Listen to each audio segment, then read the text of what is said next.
ما ډیرو درنو عزتمندو مشران تاسو ټول ته معلومه ده چې زمونږ د پاکستان او بیا زمونږ بالخصوص د سوات چې څومره سټوډنټان د ام بي بي اس سبق لپاره کرغستان ته تللي دي. په کرغستان کې د کرغستان طالب علمان ناپاسېدلي دي او فسادات شروع کړي دي. نو په دې وجه باندې موږ ډیر د افسوس او د تشویش اظهار کوو چې یو طرف ته زمونږ د پاکستان او د کرغستان په منځ کې د یو بل سره ډیر نږدې تعلقات دي، کاغه په تعلیمي حواله باندې دي، کاغه په تجارتي حواله باندې دي. دا فسادات د بیگانه شروع شوي دي. نو نن په هر کور کې دا باقاعده تور باندې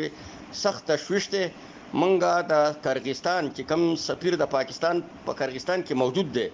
من هغه ته دا وینا کوو د دې ځای د والدینو د نماینده په حیثیت باندې موږ دا خبره وتواضع کوو چې پکار دا ده چې دغه زموږ سفیر دغه ځای کې باقاعده تور باندې د پاکستانی قوم د نماینده په حیثیت باندې خپل کردار ادا کړی وي او د کرغستان د مشرانو سره هلته کې څومره د پارلیمنت ممبران دي یا وزیر اعظم دی، د هغو سره باقاعده تور باندې ملاقات کړی وي او دا فسادات چې چا جوړ کړي دي چې هغو له سخت نه سخت سزا ورکړی وي.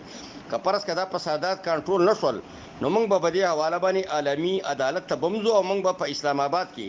باقاعده تور باندې د کرغستان د سفارتخانې مخې ته به په برپور طریقه باندې به موږ مظاهره کوو او د دې سره سره به موږ ان شاء الله تعالی ان قریب به په نشاط چوک کې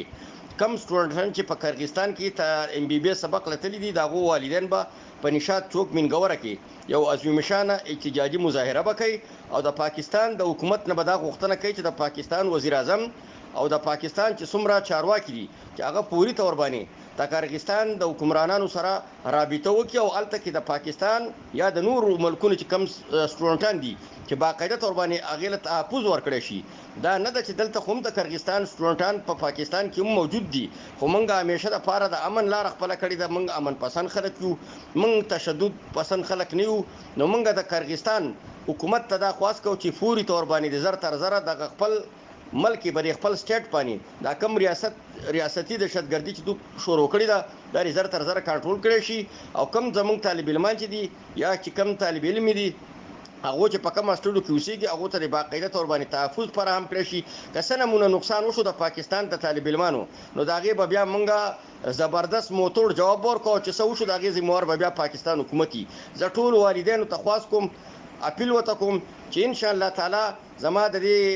میسج په ذریعه باندې ټولو طالب علمانو مشرانو ته والدینو ته خواست کوم چې ان قریب به په نشاط چوک کې مظاهره وکړو. زما دا وایس پیغام تاسو واورئ، په دې باندې تاسو زما سره هر وخت رابطه کولی شئ. ان شاء الله تعالی موږ د کرغستان کې چې زموږ کم سټوډنټان دي، زموږ کم بچي دي، د هغو سره موږ په رابطه کې یو. ډېره مهرباني.